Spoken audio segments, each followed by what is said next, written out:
जयपुर में कांग्रेस प्रदेश अध्यक्ष गोविंद सिंह डोटासरा के एक ट्वीट को लेकर राजनीतिक बयानबाजी तेज हो गई है। इस पर पलटवार करते हुए शिक्षा मंत्री मदन दिलावर ने कांग्रेस पर डॉक्टर भीमराव अंबेडकर का अपमान करने का आरोप लगाया। उन्होंने कहा कि अंबेडकर केवल दलित नेता नहीं बल्कि एक राष्ट्रीय नायक हैं, जिन्होंने संविधान के माध्यम से हर वर्ग के लिए कानून बनाए। शिक्षा मंत्री ने आरोप लगाया कि कांग्रेस इतिहास को सीमित रूप में प्रस्तुत करती है और लाल बहादुर शास्त्री व सरदार वल्लभ भाई पटेल जैसे महान नेताओं का पर्याप्त उल्लेख नहीं करती। इस बयान के बाद प्रदेश में राजनीतिक तापमान और भी ज्यादा बढ़ गया है और अंबेडकर को लेकर नई सियासी बहस छिड़ गई है। तो इतिहास को सीमित दिखाने का आरोप लगाया गया है, जिसके बाद राजनीतिक माहौल गर्मा गया है। डोटासरा के ट्वीट पर मंत्री मदन दिलावर का जवाब सामने आया है। कांग्रेस पर बाबा साहेब का अपमान का आरोप लगाया है। प्रदेश भर के सरकारी स्कूलों में प्रवेशोत्सव जारी है। नामांकन बढ़ाने पर विभाग का फोकस है। आपको बता दें कि अधिकारी लगातार जमीनी स्तर पर संवाद कर रहे हैं। अभिभावकों से सीधे बातचीत की जा रही है। विद्यार्थियों से लिया जा रहा है फीडबैक। शिक्षकों के साथ हो रही है चर्चा। सरकारी स्कूलों में बढ़ेगा एडमिशन ड्राइव। शिक्षा गुणवत्ता सुधार पर भी जोर दिया जा रहा है। ज्यादा से ज्यादा नामांकन का लक्ष्य तय किया गया है। तो अधिकारी जमीनी स्तर पर संवाद कर रहे हैं। तो जयपुर से खबर आपको बता रहे हैं, जहां अभिभावकों से सीधे बातचीत की जा रही है। तो प्रवेशोत्सव को लेकर लगातार काम जारी है और विद्यार्थियों से फीडबैक भी लिया जा रहा है। साथ ही विद्यार्थियों के परिजनों से बात भी की जा रही है। शिक्षकों के साथ भी चर्चा की जा रही है और ज़्यादा से ज़्यादा नामांकन का लक्ष्य इस बार रखा गया है। तो सरकारी स्कूलों में बढ़ेगा एडमिशन ड्राइव।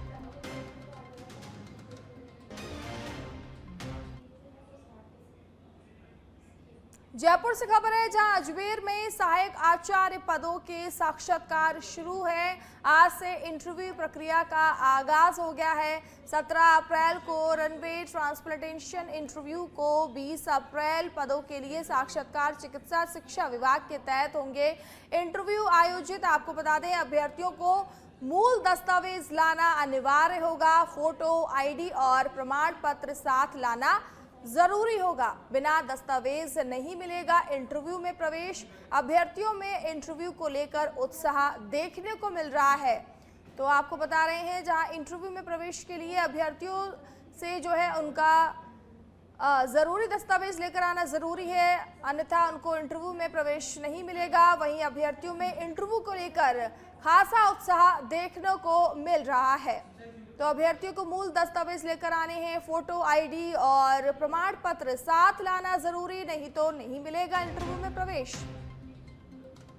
तो बिना दस्तावेज नहीं मिलेगा इंटरव्यू में प्रवेश। तो अभ्यर्थियों में इंटरव्यू को लेकर खासा उत्साह देखने को मिल रहा है। तो जयपुर से खबर आपको बता रहे हैं,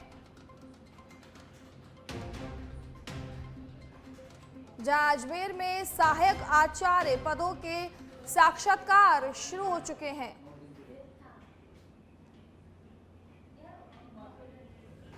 फलौदी में भारतीय जनता पार्टी युवा मोर्चा के प्रदेश अध्यक्ष शंकर गौरा का कार्यकर्ताओं ने जोरदार स्वागत किया।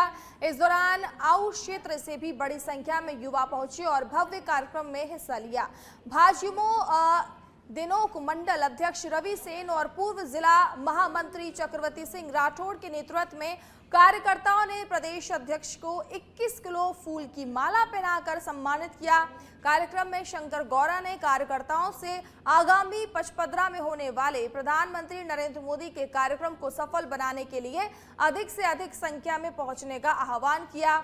वहीं चक्रवर्ती सिंह राठौड़ ने युवाओं से संगठन को मजबूत करने में सक्रिय भूमिका निभाने की अपील की। इस अवसर पर फलौदी विधायक पब्बाराम विश्नोई, जिला अध्यक्ष वीरेंद्र प्रताप सिंह सहित भाजपा और भाजयुमो के कई पदाधिकारी व कार्यकर्ता मौजूद रहे। तो आउ से पहुंचे दर्जनों युवाओं ने किया उनका जोरदार अभिनंदन। 21 किलो फूलों की माला से उनका स्वागत किया गया। तो पचपदरा कार्यक्रम को सफल बनाने का इस दौरान आह्वान भी किया गया है। भाजपा पदाधिकारी व कार्यकर्ताओं की बड़ी मौजूदगी इस दौरान देखने को मिली। फलौदी में भाजपा प्रदेश का भव्य स्वागत किया गया है। तो आऊ पहुंचने पर जोरदार स्वागत किया गया है।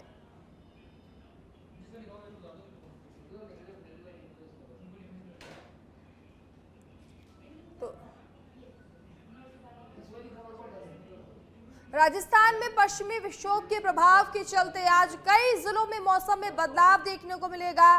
गंगानगर, हनुमानगढ़, चूरू, झुंझुनू, जयपुर, अलवर सहित कई क्षेत्रों में मेघ गर्जन के साथ 40 से 50 किलोमीटर प्रति घंटे की रफ्तार से तेज हवाएं चलने और कुछ स्थानों पर हल्की बारिश होने की संभावना जताई गई है। वहीं राज्य के अन्य हिस्सों में मौसम शुष्क रहने की संभावना है। अधिकांश जिलों में तापमान 40 से 42 डिग्री सेल्सियस के बीच दर्ज किया गया है, जबकि बाड़मेर में 42.9 डिग्री के साथ सबसे गर्म रहा।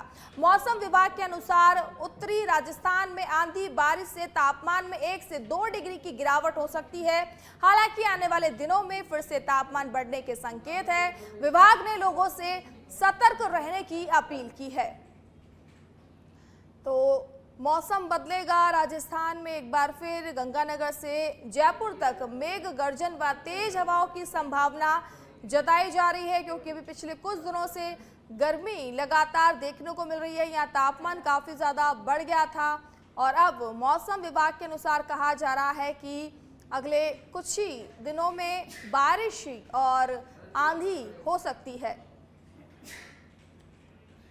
झुंझुनू के सूरजगढ़ क्षेत्र में रात को एक दर्दनाक घटना सामने आई, जहां कर्ज के दबाव में एक युवक ने ट्रेन के आगे कूदकर आत्महत्या कर ली है। घटना सूरजगढ़ चिड़ावा रेल मार्ग की है। पुलिस के अनुसार मृतक की पहचान रामरख की ठाड़ी निवासी विनोद पुत्र श्रीचंद जाट के रूप में हुई है। विनोद डेयरी व्यवसाय के साथ खेती बाड़ी का काम करता था।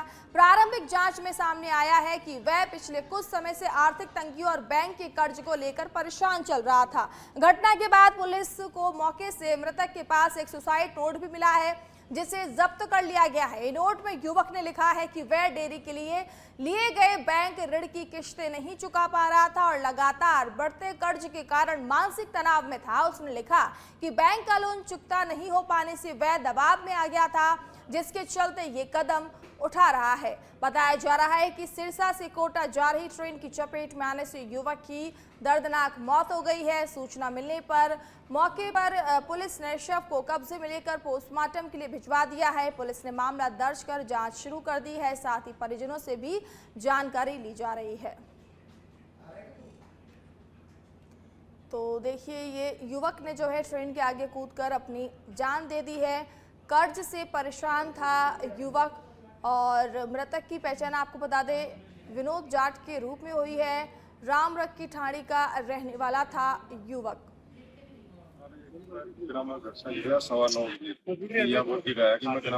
पेमेंट आ रही है, पेमेंट लेके आ रहे हो आगे और कल लेके आऊँ बाबू ग्राम 4-5 बजे तक मैं ग्राम वेट करे भाई आ रहे हैं तो नहीं आया। तो कोई ट्राई करी देख फोन नहीं जा कर मार्गन आया 9:15 बजे फोन ये ग्राम आगे थे अपने स्टेशन के ऊपर जो आगे तो मैं स्टेशन के ऊपर गया। स्टेशन पर जाके क्या नाम मारी और उनका मैंने लिखा कि एक साइड नोट हो कि क्या नाम है कि बैंक को कोई नाम लोन मेरी यहाँ पर लोन ले रहा हूँ उनको ऊपर नाम मैं आगे नाम ये कदम उठा रहा है नाम आना और काल भी क्या नाम दोपहर में 2 बजे गए हैं और जाके क्या नाम वो टाइम है ये निकले और कई 7 दिन से मैं ग्राम डिप्रेशन में डाल गया था। दिल पर नाम बीमार हो रही कई दिन से ग्राम और सुसाइड नोट हो वो भी ग्राम करना है। बारां जिले के अंतर क्षेत्र में राजस्थान से मध्य प्रदेश को जोड़ने वाले नेशनल हाईवे 27 पर स्थित काली सिंध पुलिया पर लगातार जाम की स्थिति बनी हुई है, जिससे वाहन चालकों को भारी परेशानी का सामना करना पड़ रहा है। पुलिया की एक लेन मरम्मत कार्य के चलते बंद होने से वन वे यातायात व्यवस्था लागू है, लेकिन भूसे से भरे ओवरलोड वाहनों के कारण यहाँ बार बार जाम लग रहा है। स्थिति यह है कि कई बार वाहन चालक 2 से 3 घंटे तक जाम में फंसे रहते हैं। स्थानीय लोगों का आरोप है कि संबंधित अधिकारियों द्वारा इस गंभीर समस्या पर ध्यान नहीं दिया जा रहा है। दूसरी ओर पुलिया मरम्मत कार्य की धीमी गति और सुरक्षा व्यवस्थाओं की कमी के चलते हालात और बिगड़ते जा रहे हैं। इस मार्ग से रोजाना हजारों वाहन की आवाजाही होती है, लेकिन उचित प्रबंधन न होने से यात्रियों को लगातार परेशानियों का सामना करना पड़ रहा है। तो 2 से 3 घंटे तक जाम में फंसे रहते हैं वाहन चालक। वन वे रोड होने के चलते लोगों को आवाजाही में हो रही है दिक्कत। और आपको बता दें कि काली सिंध पुलिया पर लगातार जाम की स्थिति बनी रहती है। तो भूस के ओवरलोड वाहन बन रहे हैं जाम का सबसे बड़ा कारण। 2 से 3 घंटे फंसे रहते हैं यहाँ वाहन। झुंझुनू जिले में महिलाओं और किशोरियों को सर्वाइकल कैंसर जैसी गंभीर बीमारियों से बचाने के लिए व्यापक स्तर पर जागरूकता अभियान चलाया जा रहा है। इसी कड़ी में शुक्रवार को शहीद पार्क से एएनएसटीसी छात्राओं द्वारा एचपीवी टीकाकरण जागरूकता रैली निकाली गई, जिसे विधायक राजेंद्र भांबू और जिला कलेक्टर डॉक्टर अरुण गर्ग ने हरी झंडी दिखाकर रवाना किया। रैली शहर के प्रमुख मार्गों से होकर गुजरी, जिसमें छात्राओं ने हाथों में तख्तियां लेकर नारे लगाए और आमजन को जागरूक किया। इस दौरान अभिभावकों से अपील की गई कि वह अपनी बेटियों का समय पर टीकाकरण कराएं। जिला कलेक्टर ने बताया कि 24 से 30 अप्रैल तक विशेष एचपीवी टीकाकरण अभियान चलाया जाएगा, जिसके तहत 14 से 15 वर्ष आयु वर्ग की लगभग 16,000 बालिकाओं को टीका लगाया गया। ये अभियान जिले के 177 स्वास्थ्य केंद्रों और स्कूलों में संचालित होगा। प्रशासन ने 100% लक्ष्य हासिल करने का दावा किया है।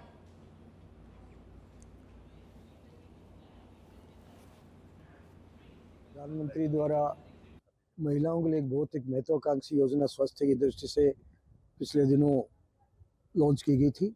उसी के निमित्त झुंझुनू का स्वास्थ्य विभाग सीएमएच और पीएमओ के साहब के मार्गदर्शन में एक जागरूकता रैली का आयोजन किया गया है, जिसमें जनता को ये संदेश देने का आह्वान है कि 14 से 15 साल की जो भी बच्चियां हैं उनको एक एचपीवी वैक्सीन लगाया जाना है, जो सरकार द्वारा निःशुल्क वितरित किया जाएगा। इस टीके का सबसे बड़ा फायदा है कि सर्वाइकल कैंसर जैसी बहुत बड़ी गंभीर बीमारी से महिलाओं को निजात मिलेगी। 1 टाइम वैक्सीन है। 24 अप्रैल से ये महाअभियान शुरू किया जा रहा है। तो यशस्वी प्रधानमंत्री मोदी जी का जो विजन है विकसित भारत को 2047 में सिरमौर बनाने का, उसकी जिले में करीब 16,000 बच्चियां ऐसी चिन्हित की गई है। तो अभी तक जो प्रयास था उसमें करीब 511 बच्चियों ने ये लगवाया है, लेकिन हम चाहते हैं कि जिले के 100% बच्चियां ये लगवाए। इसके लिए विशेष अभियान 24 से 30 तक हमने कोऑर्डिनेट किया है। जिले के 177 जो स्वास्थ्य सेवाएं हैं वहाँ पर ये टीका उपलब्ध रहेगा। और हमने, क्योंकि हमारी हर बच्ची जो इस एज ग्रुप में स्कूल जाती है, तो हर स्वास्थ्य सेवा के साथ में स्कूल टाई अप कर दिए, कौन सी स्कूल कब किस दिन वहाँ जाएगी। और जाते इसमें बहुत सिंपल सरल सा है, 1 मिनट का टीका लगवाना है, कोई साइड इफेक्ट नहीं है, लेकिन उससे जो हमारी बच्ची है वो सर्वाइकल कैंसर से बचेगी। तो हमने उसकी पूरी प्लानिंग की है और मैं उम्मीद करता हूं कि 100% हम टारगेट अचीव करेंगे। और जो हमारी बच्चियां हैं, समाज को एचपीवी वैक्सीन के जागरूकता के लिए हरी झंडी दिखाई है, जिससे हमारे ज़िले के अंदर जो भी हैं इस एज ग्रुप की बच्चियां हैं, जो 14 साल से लेकर 15 साल 3 महीने तक की जो बच्चियां हैं, वो उनके परिजन और जो उनके संस्था प्रधान हैं वो इस बात के लिए तैयार हो जाएं कि हमें इनका टीका लगाना चाहिए। ये वैक्सीन बहुत आवश्यक है, क्योंकि लगभग इस एज ग्रुप के बच्चों को सर्वाइकल वैक्सीन के लिए बचाता है। और महत्वपूर्ण बात यह है कि महिलाओं में ये सेकेंड मोस्ट कॉमन कैंसर है, जिसके कारण से ज़्यादा डेथ होती है। इसमें अगर 2022 के आंकड़े के अनुसार बताएं तो लगभग 79,000 उसके अंदर डायग्नोसिस हुआ था और उसके अंदर 34,000 महिलाओं की डेथ हो गई थी। तो मेरा जिलेवासियों से आग्रह है कि हमारे जो भी हमने विशेष अभियान इसके लिए तैयार किया है, तो विशेष अभियान के तहत अभी 24 तारीख से लेकर के स्टार्ट करेंगे और सभी गवर्नमेंट स्कूल और प्राइवेट स्कूल के अंदर जिला कलेक्टर महोदय के निर्देशानुसार ये अभियान हम चालू। दौसा जिले के महवा में कृषि विभाग की योजनाओं के प्रभावी क्रियान्वयन को लेकर एक महत्वपूर्ण कार्यक्रम आयोजित किया गया, जिसमें अधिकारियों और कर्मचारियों ने योजनाओं की प्रगति को सामने आ रही चुनौतियों पर विस्तार से चर्चा की। सहायक निदेशक कृषि विस्तार कार्यालय की स्वीकृति मिलने के बाद आयोजित इस कार्यक्रम में क्षेत्रीय विधायक राजेंद्र मीणा के प्रति आभार व्यक्त किया गया।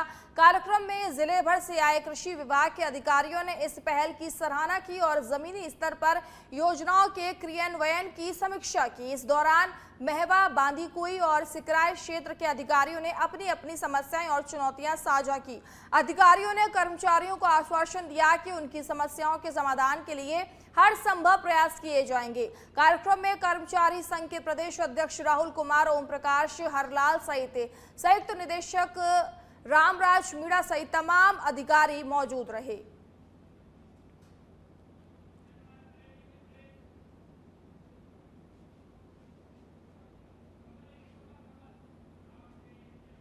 टोंक जिले में कृषि पर्यवेक्षक सीधी भर्ती परीक्षा का आयोजन कल किया जाएगा, जिसमें कुल 7,601 परीक्षार्थी शामिल होंगे। इसके लिए जिले भर में 18 परीक्षा केंद्र बनाए गए हैं और परीक्षा का समय सुबह 11 बजे से दोपहर 1 बजे तक निर्धारित किया गया है। प्रशासन ने परीक्षा को सुचारू और पारदर्शी तरीके से संपन्न कराने के लिए व्यापक तैयारियां की हैं। सुरक्षा व्यवस्था के तहत 3 सतर्कता दल, 9 पेपर कोऑर्डिनेटर और 30 ऑब्जर्वर और 773 वीक्षकों की तैनाती की गई है। परीक्षार्थियों की पहचान फिंगरप्रिंट प्रणाली के माध्यम से की जाएगी। साथ ही प्रत्येक परीक्षा केंद्र पर वीडियोग्राफी के जरिए निगरानी रखी जाएगी और कानून व्यवस्था बनाए रखने के लिए पुलिस जाब्ता भी तैनात रहेगा। कुल 7,601 विद्यार्थी इस परीक्षा में भाग लेंगे, जो सभी टोंक के जिले के होंगे। साथ ही एक सेंटर हमारे द्वारा निवाई उपखंड पर रखा गया है। 17 टोंक मुख्यालय पर रखे गए हैं। 3 हमारे द्वारा फ्लाइंग स्क्वाड निकले गए हैं, जिसमें तहसीलदार कैडर के व्यक्ति होंगे, एक CI कैडर का व्यक्ति होगा पुलिस की तरफ से और एक शिक्षा विभाग का अधिकारी होगा। साथ ही पेपर वितरण के लिए हमारे द्वारा 9 पेपर कोऑर्डिनेटर नियुक्त किए गए हैं, जो पेपर वितरण के साथ साथ सभी आवंटित परीक्षा केंद्रों पर निगरानी रखते रहेंगे, घूमते रहेंगे। CCTV कैमरे प्रत्येक कमरे में लगाए गए हैं। बायोमेट्रिक द्वारा परीक्षार्थियों को प्रवेश दिया जाएगा और साथ ही वीडियोग्राफी भी की जाएगी। और अब खबर भिवाड़ी से है, जहां वेतन वृद्धि की मांग को लेकर श्रमिकों का आंदोलन लगातार चौथे दिन भी जारी है। Deepak houseware and toys limited company के बाहर बड़ी संख्या में श्रमिक धरने पर बैठ रहे हैं, जहां महिला श्रमिक भी सक्रिय रूप से प्रदर्शन में शामिल रही। श्रमिकों ने आरोप लगाया कि मौजूदा वेतन जीवन यापन के लिए पर्याप्त नहीं है और इसे बढ़ाकर 18 से 20 हजार रुपए मासिक किया जाए। साथ ही उन्होंने कैंटीन में खराब गुणवत्ता के भोजन और दाल चावल में कीड़े मिलने जैसी शिकायतें भी उठाई। इस बीच रिलैक्सो चौक पर भी हालात तनावपूर्ण बने रहे, जहां रिलैक्सो और निपॉन कंपनियों के श्रमिकों ने कामकाज ठप कर दिया। स्थिति को देखते हुए पुलिस और प्रशासनिक अधिकारी मौके पर तैनात हैं और श्रमिकों से बातचीत कर समाधान निकालने का प्रयास किया जा रहा है। हालांकि अभी तक कोई ठोस निष्कर्ष नहीं निकाल पाए हैं, जिससे औद्योगिक क्षेत्र में चिंता बढ़ गई है।